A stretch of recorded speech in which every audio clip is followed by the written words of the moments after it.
2, 1. Welcome to the fish. No, you're not supposed to say one. You don't say one. Oh, we don't say one? I didn't know that. You never say one. Sorry. All right. No, it counts just 2. Together. You count together. 1, 2, 5. 1, Right. 2, 5. Forget it. Welcome to the Fish Nerds, the show that's always interesting, usually funny, and mostly true.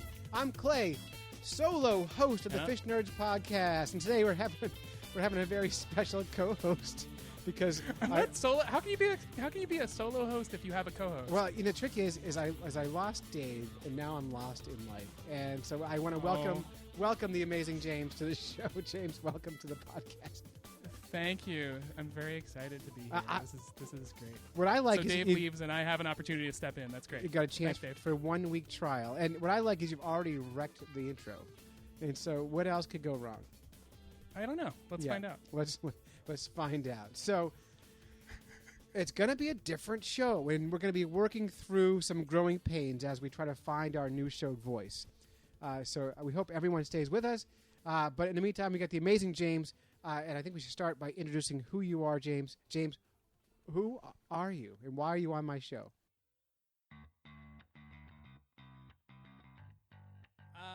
So I'm a guy in California, originally from the Northeast. There's a lot of guys in California. Right. What else is there about me? I don't know. We met up because I was really curious about the show. Buddy of mine, Josh, listened to the show, has heard him before. Fish Guy Josh and I work together, and Josh used to actually hashtag stuff randomly Fish Nerd, and I got curious. You don't actually know this story. I don't. He used to hashtag his stuff Fish Nerd, and I got curious one day, and I was like, I wonder if that's a thing, and I found out it actually is. And I found out actually that he didn't know it was a thing. So it became a quick competition between me, as far as I knew. He didn't know about it. We were going to basically find out what the Fish Nerds was. I found out first. Right, and we were smart enough to trademark Fish Nerds. That was very smart, because we would have probably done it. Yeah. Yeah, so we figured rather than compete, we'd just join forces. Well, and it worked out well, and I think it's really, for me, someone who's made 120 of these shows now, which is one more than Dave, incidentally. No, who's counting? Come on, who's counting? I'm keeping close track. But it's really fun for us. In fact, everyone else on the show started off as a fan and then became part of the show. And at this point, with the show in flux, it's a good opportunity for fans who have ideas for show growth to contact us and tell us what you think and what we could do better. It'd be really great to have some feedback. So, Amazing James, why do they call you Amazing James? Because I do balloon animals on the side. Because you do balloon... And I'm really, really good at it. I like to say so people send me all this stuff on balloon animals, like you saw the Japanese guy that did all the really cool, like, wildlife things. I don't do anything that insane. Mm-hmm. That takes, like, days of your life. I don't do that. But I just do a really good job at balloon parties and stuff like that with kids. Yeah, and I find that interesting because... Are you okay? Gosh, today...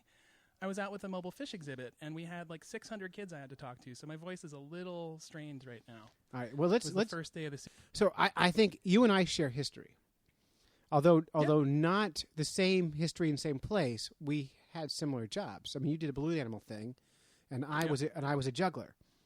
Yep. So I think that's almost the same thing. Now here's the question: darn close. Did you dress as a clown? Never.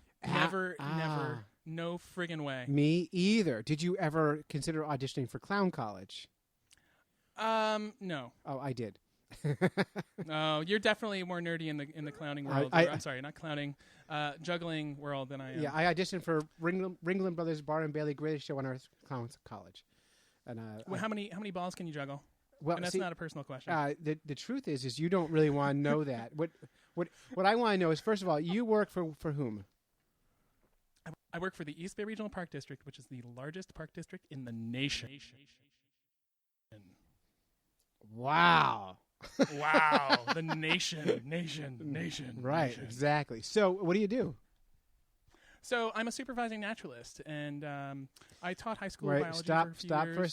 Stop for a second. Naturalist, what is that? Naturalist means naked. Not naturist. No, not naturist. That's totally different. Naturalist is a person who teaches people about the outdoors. I used to be a naturalist. I'm just teasing. I know you did. That's another really cool thing that we have in common. Yeah. But I thought Dave was your boss at some point, wasn't he? Yeah, when I was a naturalist, he was Not a naturist, a when I was a naturalist, he was the executive director of the fish ladder. Yeah. Right. So that's one thing we have that's different. I'm Josh's boss. Oh, so I'm I am supervising like naturalist. the Josh, and Dave is like the James. That's right. That's right. Okay, I got it. So, in that job, you guys do something called the Mobile Fish Exhibit. Tell us what that means. Correct. All right. So it is a 1,500-gallon aquarium on a 26-foot trailer. We bring it to schools empty. We fill it up on site with a flipping fire hose. So get that. You right. get to drink from the fire right? hose. That's right. No, we drive it. We drive a fish tank on wheels and we fill it with fire hoses. How cool is that? So you see this stuff kind of at fishing shows and expos all the time, but we're basically doing it for education purposes. We're not doing it for showing people how a curly tail jig works. So it's a really cool project. The main theme is basically litter prevention, because how do you get kids to do some sort of hands-on project with a fish tank? Not very easy to do. It's a really cool program. Yeah.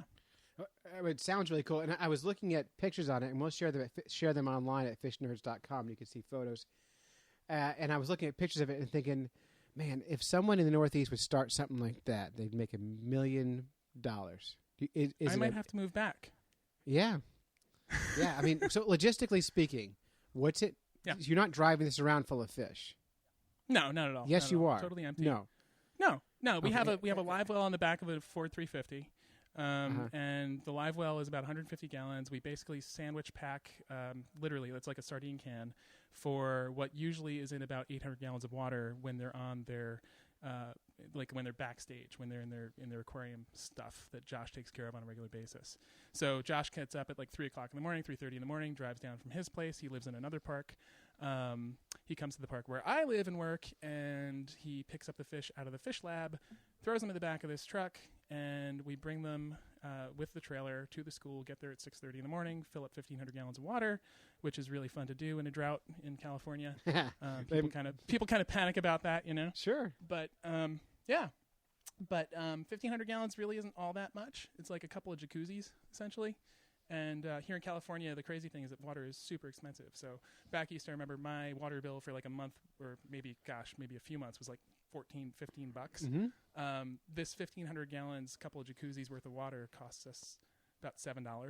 But if you consider how much water people go through, a monthly water bill here could be like $60, $70 or more. That's amazing. It's way higher. Yeah. Do you know what my water bill is? I'm gonna guess that you pay for some salt at the hardware store, and something to that effect. Maybe some charcoal. No, that's your water bill. I don't pay anything for water. Yeah, we have a pump and a well, and we just pump it up. So you don't filter it or anything? Well, it goes through a system. I have no idea how that works. But it's part of the household. But there's the electricity to pump it, and that's all I pay for. Oh wow, cool. Yeah, so nothing, almost. And then our town gives away. Now I don't. So have you heard of Poland Spring water? Oh yeah. Okay, so Poland Spring is my aquifer.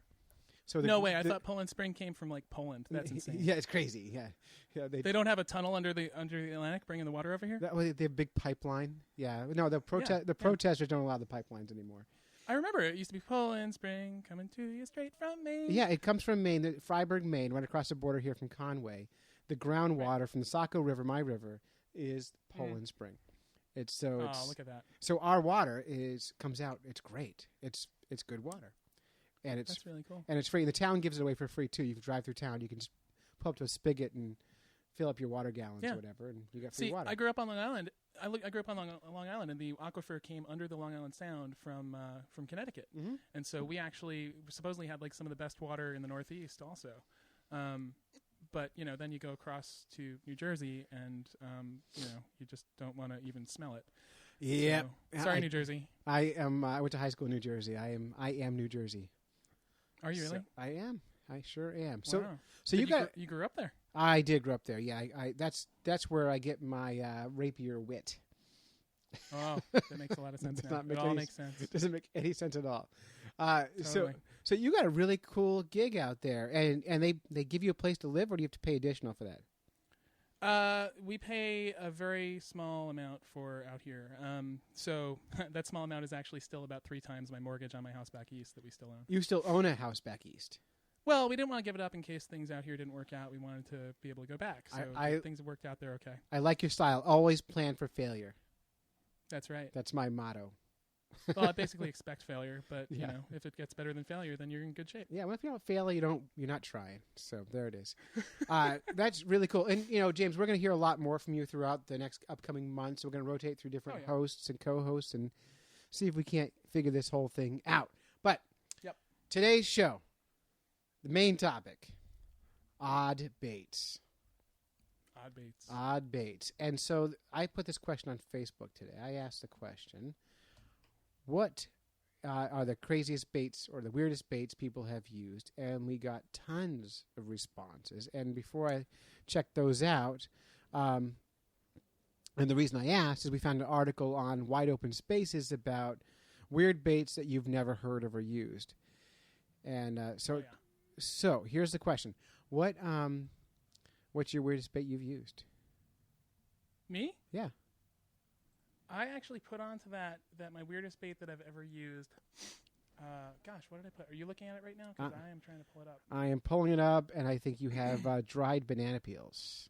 Yeah, so that was actually from our banana challenge. That was a banana challenge. And by the way, I think Yeah. we need to bring back the challenge as a regular feature here as a Right? fan interaction Yeah. piece. Yeah. Yeah, totally. I got it up here now. That's probably the weirdest thing I've done. But, if you saw the pictures, it was pretty cool because I made them look like sandworms, and they worked fine. They did. And the challenge, that was a few months ago, and the challenge was catch a fish on a banana peel because all the superstitious fishermen out there say you can't do it, and you did it. Right. And you won You won the challenge that month. So I caught a shark with a banana that month, too, by the way. That's pretty darn cool. There was squid on the line, too. Yeah. There was also the banana. Yeah, well, that's questionable. I know. We had a debate. I know. But we're going to give it. We gave it to you anyway, so that you can go back up and hear that episode if you want to. All right, so let's see. Ryan Dubé, he caught bluefish on a Coors Light can. What? Yeah. It's flashy. I wonder if he cut a lure out of the can. Yeah. I'd imagine. John Murphy, Right. Twizzler, Captain Sean Tippett's beer can also. Now, Captain Sean is from MaineTunaFishing.com. He took me shark fishing and took the Fish Nerd shark fishing once, and it was insane. So, And you got so much mercury in your head from that Mako that you ate for years. It all makes sense now. I was digging into the freezer. I still have one fillet of Mako from 3 years ago now, 2 years ago. Wow. That's impressive. My kid loved it. All right. Rich Collins, who I went to guide school with, says Vinny, our friend Vinny, Vinny uses a cigarette as bait. And then Vinny said he did not. But he does use gummy worms. Phil Belcher Jr. says he has no idea. Let's see. Berkeley Stinkbait came up from Ken. David Perry from Wicked Fishes says he got a biggin on Lake Papanuo. Papano? What? I don't know, like Lac Papanu. Using Right. a hook and bubble gum. He got a biggin. Wow. Yeah, Rich keeps talking. James Friend. Oh, Brian Taylor said a Lego. Oh, right. Yeah. I want to know what that's about, Brian. That's pretty impressive. He didn't say, so hopefully he'll elaborate. Anyway, if you want to participate in these kind of polls, spend time at the Fish Nerds Facebook podcast group, and you can participate in these conversations. The fun thing about this is kind of the community that gets built around all this. But it did come up using things like salamanders and frogs. How do you feel about that? I've never done it. Growing up on Long Island, we didn't really have many salamanders at all that I was aware of. Frogs and toads and stuff, they were all over the place, but I never used them. Yeah, I saw plenty of baits. I mean, you see the baits that are like huge, and you wonder, like, really, are you going to catch something on that giant thing that's the size of a softball? But apparently, it works. It totally works. Now, I love the idea of using frogs and salamanders for bait until I'm holding one in my hand. Yeah, like how do you put the hook through that just kind of freaks me out. Like, I'm cool with putting a worm on a hook. I'm cool with putting a chunk of something dead on a hook, or even like a killie or something like that through the lips. But like a frog is like a step too close to human. I think so because they're cute. I have a problem with it's because they're cute, right? They smile all the time, right? They have they- that big old face that smiles. Have you ever caught a frog? It's like putting a dolphin on a hook. You ever tried to use a dolphin for bait? Absolutely. They smile all the time too. They Maybe totally- we should just do a dolphin, like a smiling animal bait challenge. I love the idea of that. Gosh. What other turkey challenge? Use a live turkey Yeah. because they smile. Totally. Hey, have you ever caught a frog while fishing, like a real frog? I once when I was a kid, I didn't use a hook, but my dad would let me just like run around and do whatever the heck I wanted. Yeah. Yeah, and I just I tied a rubber grub onto the hook and just sat there and played with a couple of bullfrogs and let them chow down on it, and I just yank them up out of the water and make them fly. But no, That was a lot of fun. there was no hook on it.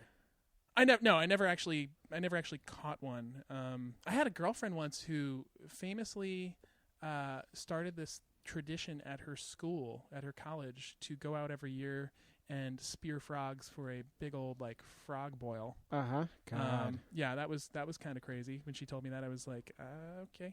Well, I mean, to date a balloon maker. Well, There's at the gotta be time I something. wasn't. Oh no, I did know balloons at the time. That's true. Yeah. You did, yeah. I don't know. Of course Yeah. you did. Of course you did. So I've caught a frog, and No. it sounds like this. Oh, They that's a terrible sound. Green frogs. They scream. Wow. Yeah. Wow. My brother caught a bat fly fishing once. Oh, it's amazing. Yeah. Yeah. Is it this Michael? Yeah, Mike. That's crazy. What do you do when you catch a bat? We're gonna have to ask him sometime. I don't know. Well, He's got some very odd things. I'm going to South Carolina in April. I'll look him up. Right. So. You totally should. He'll treat you to a good time. All right. In the fishing kind of way. All right, so let's focus in on these. This is from Wide Open Spaces. Articles called "Doubt You've Used These Baits to Hook Fish," and it's the 10 weirdest baits ever used to hook a fish is the name of the article. All right, so let's go down this list here. First one, 10 weirdest baits. Yeah. Ivory soap, right? Yeah. I've seen that on River Monsters. They catch catfish with it. No, real. I haven't seen River Monsters more than a couple times, but All right. that's actually something they use. Yeah, totally. And I've only seen about Crazy. 3 episodes of it because I don't have that kind of cable or money to afford that kind of cable. Right. The fish nurse does not pay as much as you might think. Eyeballs. Ever use eyeballs for bait? No, but I can tell you a story about an eyeball where I was helping a guy fish in the middle of the Caribbean. Okay. He was using his machete to chop up a little bonito that we were using, and the spine and the head were used for chum. And all I remember is the ooze of the eyeball coming off of the machete as he lifted it for another hack in the 6-foot chop. I was very ill. Never threw up on a boat. That was the closest I've ever gotten. That's not bad. My very first time ice fishing, I'd never ice fished before. I was up at Squam Lake, one of the deep lakes in New Hampshire, and there was an old guy out there fishing. So if you ever want to learn to ice fish, here's how you do it. You buy a 6-pack of beer, like PBR, some crap like that. I've heard that's how it starts. Yep, and you walk out in the ice, you find some old timer sitting in a bucket, and you put the beer down, and you say, "Hey, can you show me how to do that?" And he'll say, "Uh-huh." And he'll hand you a fishing rod, and then you learn to fish, and you'll drink your beer. And Where's the eyeball come in? So here's how the eyeball. So I'm watching him. He's catching these yellow perch, fish after fish after fish. And he hands me a rod, and I reel it up, and there's a tiny jig on there with an eyeball on the jig. And I said, "What are you doing?" He goes, "Oh, the perch love this." I said, "What kind of eye is it?" "Perch eye." And I'm like, "Really? Perch eye?" Now how is it they don't eat each other's eyeballs underwater? And he goes, "I don't know." And then he catches a perch, and he pulls a paper clip out of his pocket.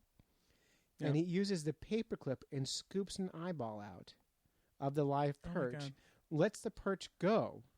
Are you kidding me? With one eye, and goes back to fishing and catches on that one eye. What the? And on that Are you kidding? And on that one eyeball, he catches 6 or 7 more bigger perch, and the bigger ones he keeps. The little ones he scoops. No, but he also had it on jig though. Come on, the jig wasn't doing the job. No, the jig doesn't do the job. He's a little bit of bait makes a big difference, and sure enough, I did it with him, and yeah, we catch a ton of fish.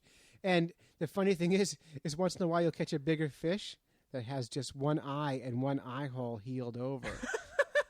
And it scares the hell out of you.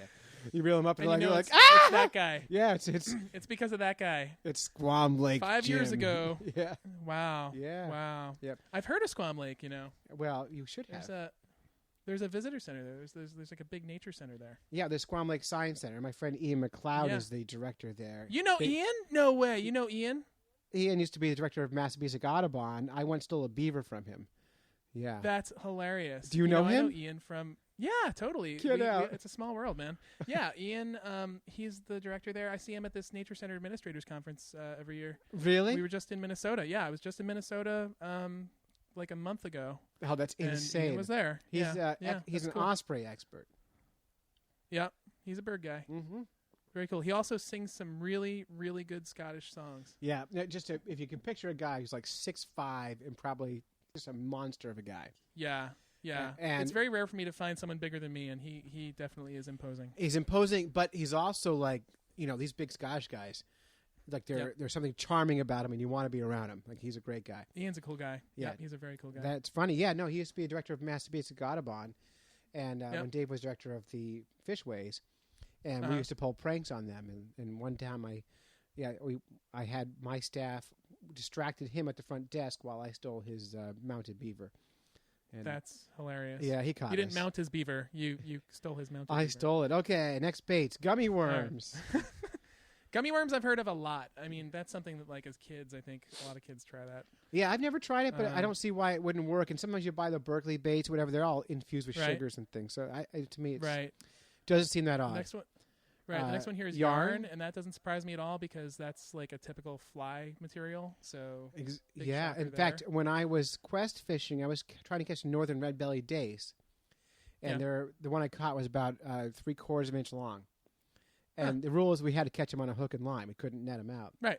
So what I did, I netted one out, confirmed the species, let it go, and then I tied a fly with a tiny piece of yarn on a number 32 hook, and I caught one on there, and it caught in his teeth with a string. The hook never caught his mouth, but the string got in his teeth. Oh wow! Does that actually count then? I counted it. I don't know. I don't know. Ben Cantrell might have something to say about that. Ben's. Come on.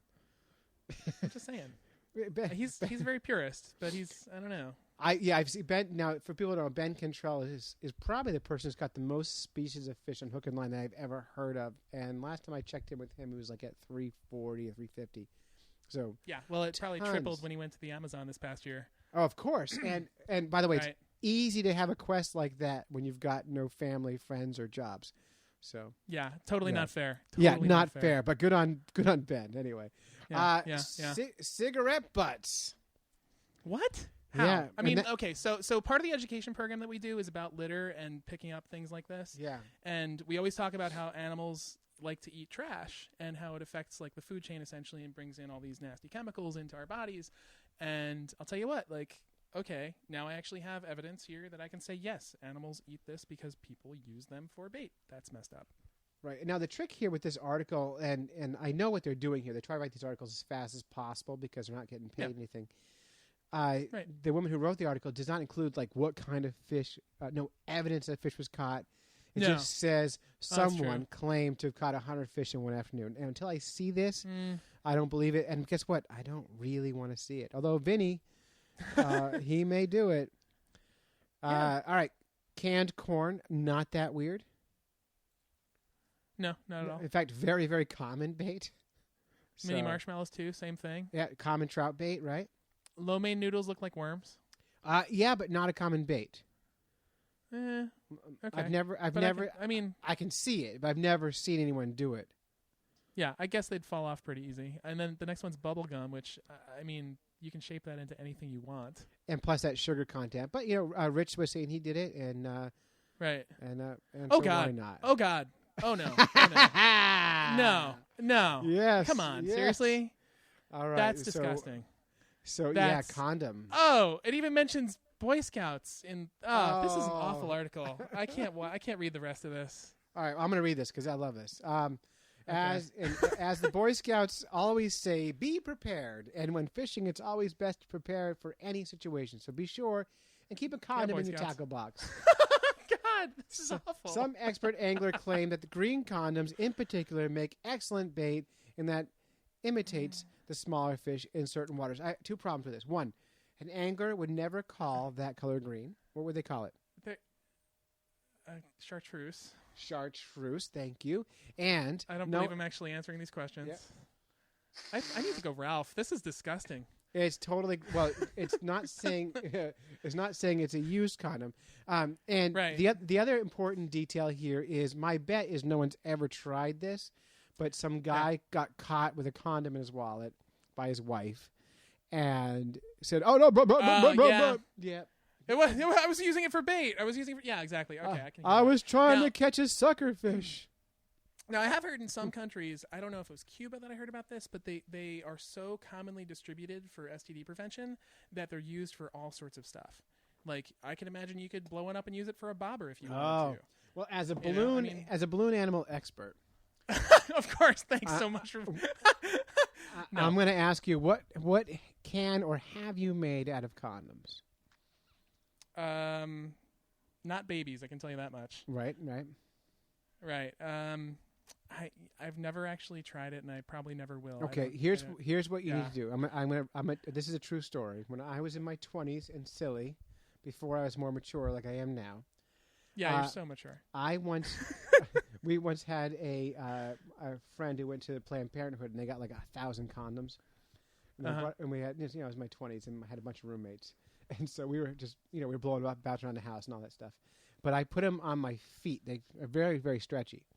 So I covered. They are. I covered both my feet with condoms, and I put a straw in them, and I inflated them on my feet, and then I duct taped the tops so that the air wouldn't come out. And then we danced. How did you?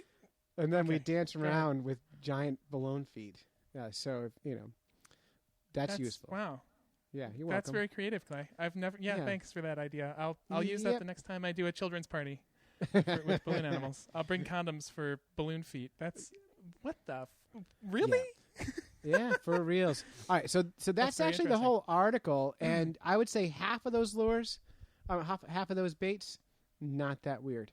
Maybe not more that than weird. half. No, none of this stuff. None of these like top 10 things ever are that shocking. No, but they're written as clickbait, right? Yeah, exactly. So exactly. You know what clickbait, that tells me? We need to write clickbait for the Fish Nerds website. Double entendre. Oh. Yeah, clickbait. How about that? We should have a clickbait segment or something. Oh, OPC, Outdoor Podcast Channel.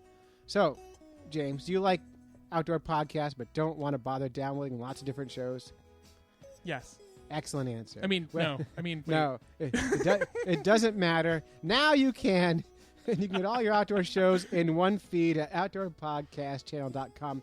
Listen to great outdoor shows like the Big Buck Registry, Bow Dudes, Hunt Fish Travel, The Turkey Hunter. Remember the Deer Hunter movie? Hunter. Up North Journal, Bow Hunting Freedom, and there's 8 shows in there, including the Fish Nerds. A new show, 8 days a week of new shows. 8 days a week. I love you. You can get it on iTunes, Stitcher, anywhere you get your free podcasts. And just to clarify, yeah, for anyone who's really not clear on this, there are not 8 days in the week. No, unless you're a beetle. Correct. Yeah. So the reason we plug this OPC is because we are part owners of the OPC, and it helps us if you subscribe to podcasts through the OPC. So that's part the owners? OPC. We are. I never knew that. We are 1/7 or 1/8 owners. Yeah. Wow. So the OPC is a partnership of people. Everyone on the OPC owns the OPC. That's awesome. Yeah. Fish in the news. I love fish in the news, and it's gonna be weird. I thought you were gonna say that. Read the news, yeah. So right? Yeah, we got a couple of good stories here. Yeah, Atlas Obscura. All right. Let's see what we got. I gotta click this to open. Sorry. Yeah, this is okay. We will do some. Do some editing here. Yeah, I'll have to edit fish in the news. All right. Do you want me to read this, or you want to read it? I haven't read it yet, so if you know what... Wait. Oh. Why did it jump down to the end of the page? We never pre-read What's these. going on? Oh, we don't? never. Okay. No, we run it Okay. live. Which one are we doing? Fish forensics. There's a whole bunch of stuff. Okay, I'll do it. Okay, do it. As soon as it comes up. How fish forensics oh wait, I gotta start that over because you were laughing. Slow down. About half pace. Okay. 5, 4, 3, 2. I can't let you laugh during that. No one ever I guess counts down from 5. It's 3, 2. I'm sorry. Go. How about just 2? How fish forensics uncovered the long lost Alabama sturgeon. Yeehaw! I'm a sturgeon. Wow. It got uncovered. Okay, I have a feeling this is going to go in the direction of like those scary like sturgeon don't exist sort of articles, but okay, we'll see where it goes. All right, go ahead. Biologist Steve Ryder has spent 15 years searching for the long-lost Alabama sturgeon. Now, it's a funny thing. It's a funny thing, by the way, to start a story with long lost. Long lost. Like I would think you would start off by establishing what happened to a sturgeon, then describe it as being lost. I'm actually curious about the fish forensics part because I didn't know that you could be a forensic fish scientist. Well, we'll come back to that. Have you been to Alabama?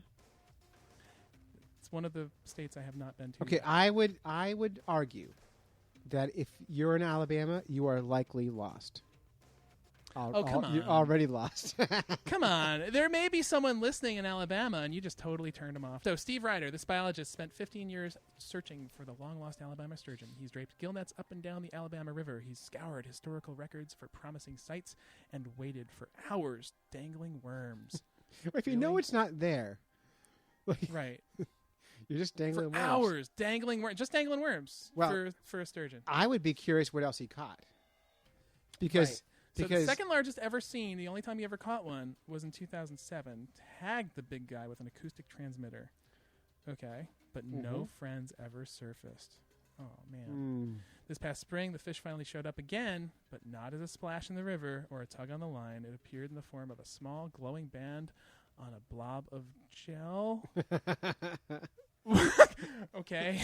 In a lab at the University of West Florida. He was elated, as was Dr. Alexis Jasonik. Jasonik? Jasonik? Jason. A molecular... Jason Ick. Yeah. Okay. All right. They had proven a fish's existence without even laying eyes on it. Oh, I've heard of stuff like this. What's the DNA? It's eDNA. Yes, they use eDNA.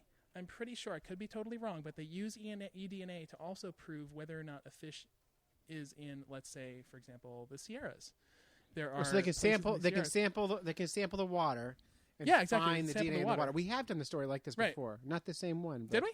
Yeah. Oh, I don't know. I knew about it through some stuff in the Sierras where they were trying to eliminate certain species of trout that were invasive in upper mountain lakes. So that's pretty cool. Okay, so they found out that this guy is still around. That's cool. That's really cool. So it says 100 years ago. Yeah, you could barely ride a boat through the Yellowhammer State. The Yellowhammer State, is that a thing? All right. Well, now I like it better. I never knew that. Wow. Why is it the Yellowhammer State? I'm gonna have to look that up. Without running into a sturgeon or two. Yeah, sturgeon are pretty darn cool critters, I gotta say. You know, I've never caught one. Me neither. I've heard stories of people catching them. Actually, some of my coworkers have caught them. We have a few on exhibit, and I think they're pretty real. They're really cool fish. A good buddy of mine worked with them for a while too on the East Coast. Well, my friend Carrie Z from Hunt Fish Travel podcast, she's out spearing them right now, and I have mixed feelings about that. Is she spearing the one in Alabama? No, that's somewhere out in like Minnesota, don't you know? And I have mixed feelings about it because it's a fish I've never seen before. It's a fish I love how it looks, and a fish that I don't think I could kill. She's in Minnesota? Yeah. It just hit me. I was just there. So how come I didn't get to go and spear some? I posted on the Facebook page, Clay. I posted that I was in Minnesota, and no one said anything. I didn't. First of all, I only learned today that she was doing that. Way up north. So I didn't know in advance that she was going to do it. I'm going to have her on the show in a couple of weeks here to discuss. Oh, good. Very cool. Yeah. Very cool. Well, why does she spear them? She literally spears them. My assumption is it's fun, and my hope is she's going to eat them. Wow. So I have I actually, people spearing fish is totally fun and cool and all that if you're going to eat the fish. It's when people spear them just for sport Yeah. that it becomes, for me, ethically problematic. Even if the fish is invasive, I just don't like it. Right. It's Yeah. hard. Yeah. Yep. So did they actually catch one is the question. Oh, they did. Here it is. Here's the photo. Yeah, I see Okay. it. So it says, like, of all the hooks and trout lines they ever set back in the 90s, they never caught a single sturgeon. And they just found one. It's a pretty small looking fish. It's young. So that means it looks like it's maybe a couple years old at most. Yeah. No, they're very slow growers, though, aren't they? Ours are, well, we have white sturgeon. I don't know what this guy is, but I mean, ours are bigger than that. They're only about 5 years old. They're also fed every day and maintained in aquariums. So that is an Alabama sturgeon, and according to U.S. Fish and Wildlife, it is one of the rarest freshwater fishes on the planet. That's awesome. In 2013, the last captive Alabama sturgeon, Bubba, perished in a hatchery tank in Marion, Alabama. So, very rare fish. Cool story. It's one of those things, awesome. and a quick apology to Alabama, because using this high-tech DNA to find fish is pretty darn cool. Yeah, absolutely.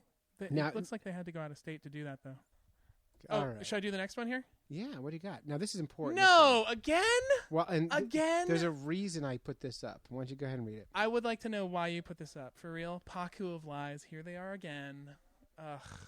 And what is this? This comes up. You guys post this like every month at least. But this is more important because of the source. Okay. Snopes.com. Oh, look at that. It's Snopes.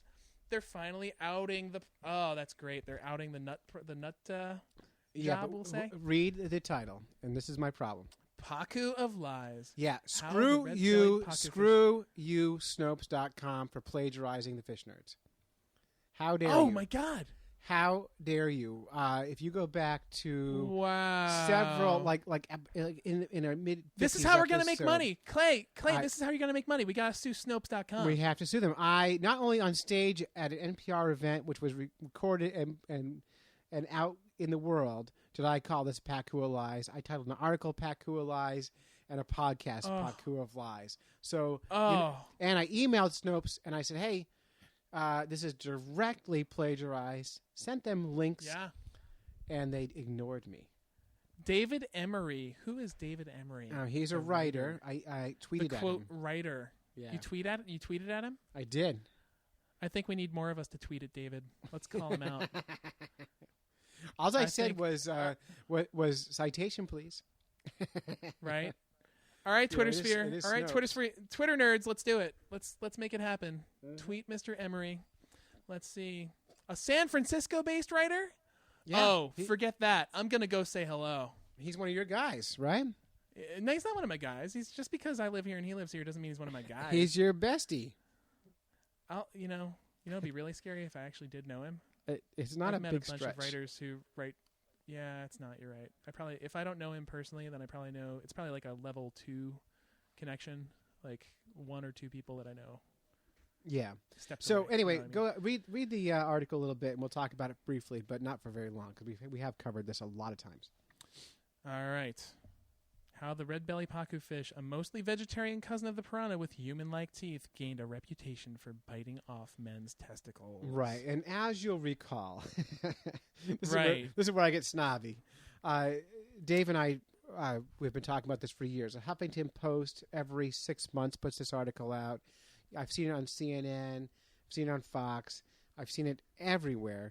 And basically they're saying, people are saying, and River Monsters also, they're saying that these people are swimming around and pacu, who are mostly vegetarians and have a habit of eating nuts, often confuse human nuts for wild nuts. And That's ridiculous. Dave and I said not only is that it's funny, but it's a completely made up thing. We call it Paku of Lies. And we found the source material before Snopes did, which was a guy who made a joke on TV years ago and said right afterwards, "I'm joking, of course." But everyone picked it right up, and there's the story. It's a great story. It's a totally good story, totally false, and we'll hear more about the Pacus in the future. But mostly I wanted to screw you, Snopes. And I love Snopes. Yeah. I reference Snopes all the time, and that frustrates me.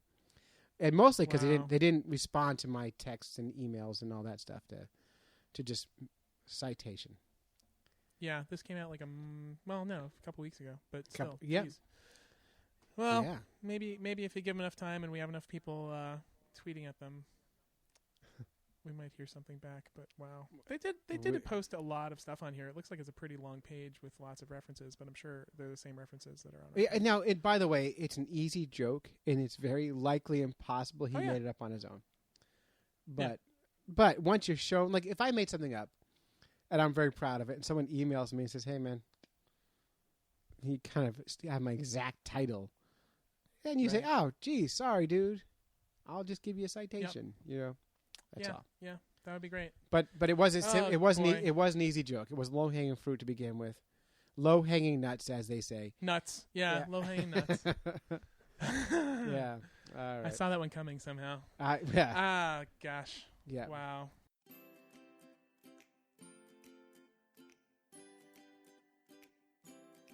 All right. This episode is brought to you by the fine folks over at fishnerds.com. If you would like to advertise with us, this space is for rent. So help keep some wind in our sails and contact Clay at fishnerds.com to advertise here. Ask us, or me, how you can have your company reach over 20,000 people every month. What are you going to say? I don't know. Oh, okay.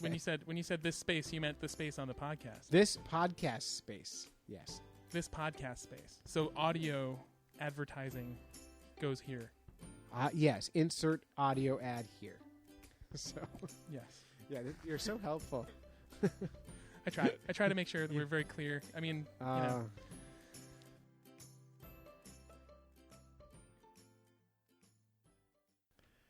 Speaking of clear, words coming in from the Twitter sphere and the email sphere and all that. Dave has quit the podcast. Yeah, I heard. That's very sad. I think he'll be back, but he's in the meantime he is not back. But we're starting to get emails in, and I think as they come in, I'll share them here and encourage anyone who wants to send a message to Dave. Feel free to email Clay at fishners.com. Or even better, call into the podcast, our Fish Nerds hotline at 607-378-FISH.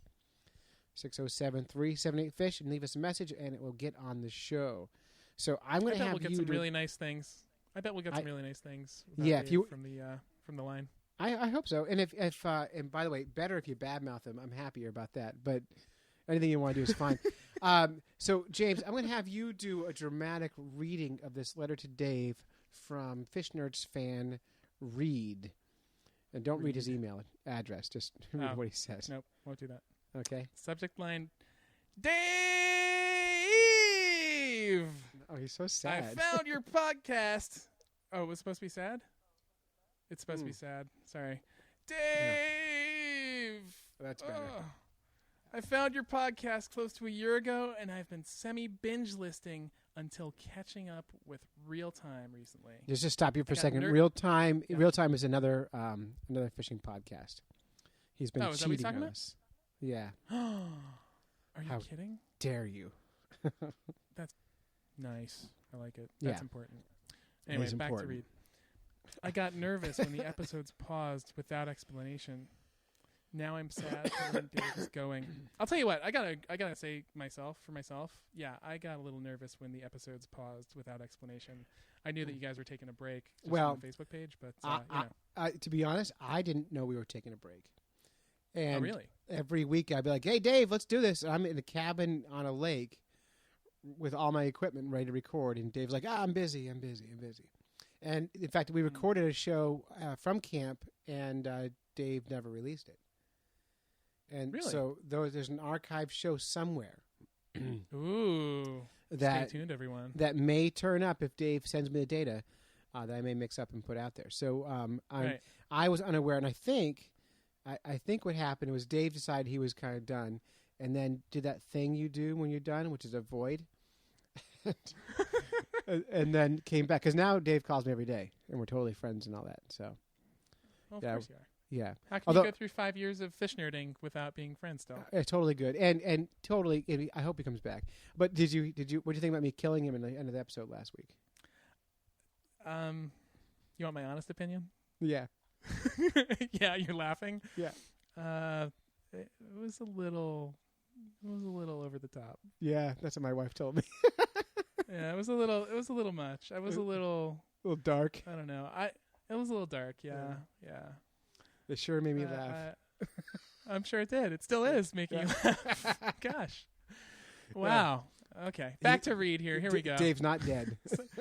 Dave, I'm going to apologize for Clay. I'm just going to say I'm sorry for him. Anyway. All right. So, but then it got weird. I was starting to miss my homie, so I decided to watch an FN video, which I hadn't done before. It freaked the daylights out of me when I heard your voices come out of what I was sure were one another's faces. Now, I just I had the same experience. I'm not gonna lie. I had the exact same experience. Right. Well, just so you know, we often will do each other's voiceover work. Yeah. Yeah. Every time. What? Yeah. All the time. Really? You may never be, when you watch a Fish Nerds video, you may never know who's talking.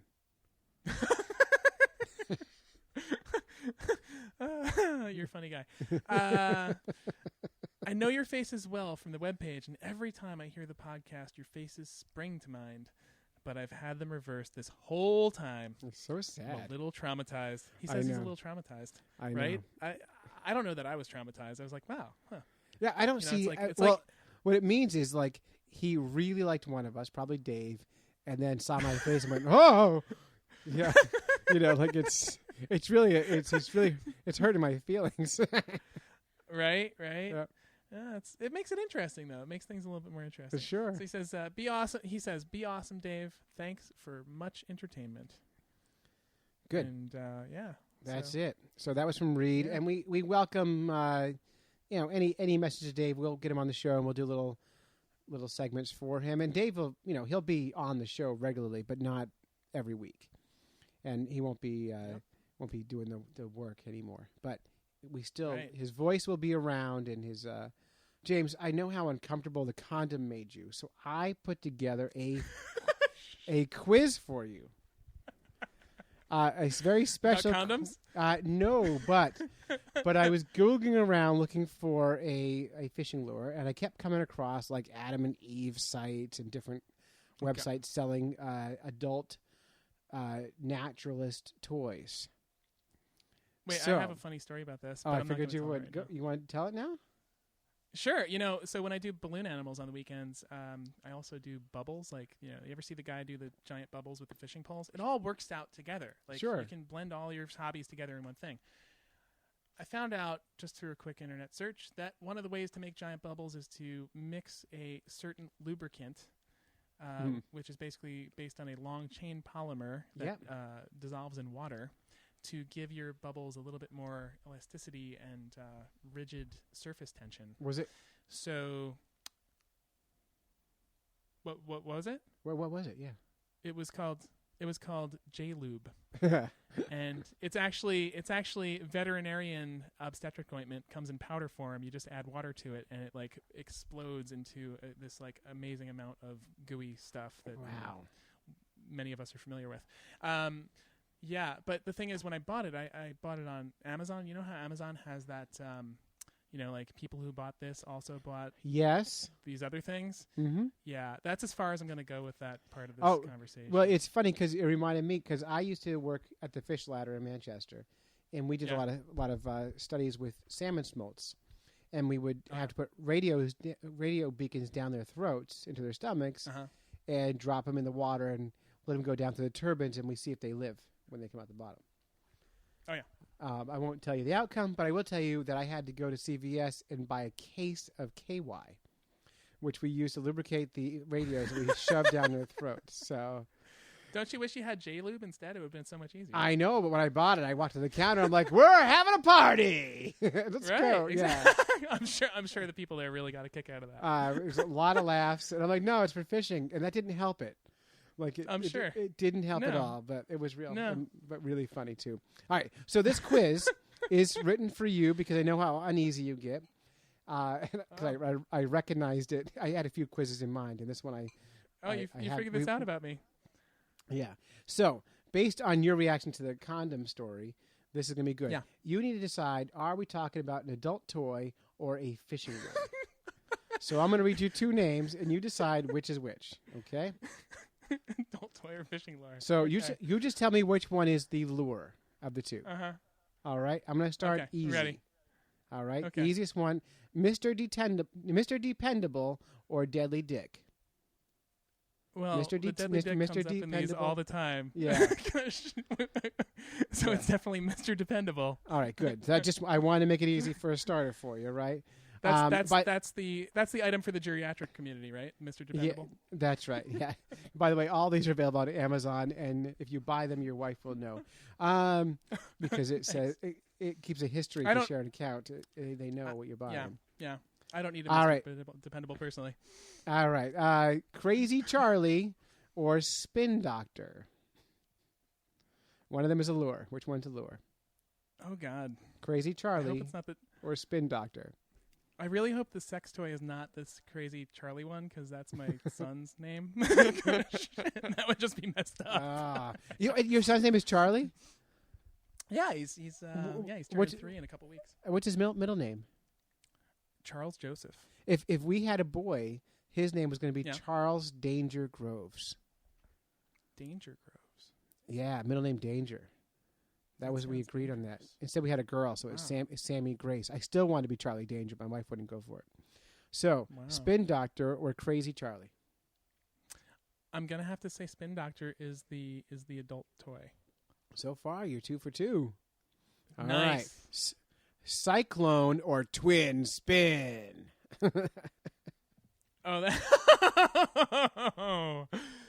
Cyclone would have to be. Is Cyclone the like the diamond jig looking thing that's just a twisted piece of metal that goes in circles? First, I'm going to say something else. I'm going to say never Google any of these at work. So I'm not getting. Which one is Cyclone or Twin Spin? Which one's the lure? Cyclone's the lure. Cyclone is not the lure. Oh, really? Yeah, Twin Spin. Twin Spin sounds way more adult toy-like. Yeah, it does. Maybe in your household, but in mine, it's definitely Cyclone. All right. Blue Fox or Blue Dolphin? Well, it's the Blue Dolphin is the sex toy for sure. Yeah. Blue Fox is a spinner. No question. Good. I'm glad you know that. Here's one's easy. Zara Spook or Silver Bullet? What was the first one called? Zara Spook or Silver Bullet? Well, of course, I know what the Silver Bullet is, so that's the sex toy. Not that I don't know for any particular reason. I just know that that's All no right, comment. and all right. Here we go. You thought you'd get me on these. Go ahead. All right, we have the last one is the hardest one. It's Big Boss or Black Magic. Ooh, they both sound awful. Or great. In my house, both of those are winners. Gosh, Big Boss or Black Magic? Sure. Is Black Magic the lure? Black Magic is a lure. Yep, and also Big Boss is a lure. And really? Big Boss is also a toy, and so is Black Magic, and they're both big, really, really big and scary. Which are really big and scary? The lures? Both. Big Boss and Black Magic. There's nothing not frightening about either one of these things. So feel free to Google it on your own time and send us your favorite. In fact, you can tweet these at The Amazing James. What's your Twitter account? No, really don't do that. Just open your own incognito window on your Chrome, and you'll be good to go. Yeah. read whatever you want. Learn whatever you want. Right. So don't tweet these at The Amazing James. What's your Twitter handle? I don't know. I don't remember, actually. I'm not even kidding. I don't even remember what it is. All right. I'll of course, link it up on our show notes. But you can definitely tweet them. Definitely tweet them at Fish Nerds or Instagram at Fish Nerd Nation, or, of course, find us on Facebook. But, hey, that's it. You've listened to a couple of Fish Nerds. We did it. You've listened to a couple of Fish Nerds when you could have been fishing. You read. We'd like to thank our families for supporting us while we podcast, go on fishing quests, and do all sorts of silly things that middle-aged... Am I middle-aged? I don't know. Middle-aged. 37 this year. If you'd like to support the Fish Nerds, Yes. you can go to patreon.com and search for Fish Nerds and help us crowdfund this podcast. Yeah, hey, special thanks for the amazing James for hanging out with me tonight. It's been weird, and I've enjoyed it, and we're going to get better. It's been weird. I guess it's weird because... It is. And you keep reading. Yeah. Until next time, follow the code of the Fish Nerd, spawn early and often, Avoid free lunches with strings attached. and swim against the current every chance you get. That's well Did that read. come out right? It Yeah. worked. Okay. All right, thank you, James. I'm going to turn this thing off. Thank you, Clay. That was quite amusing.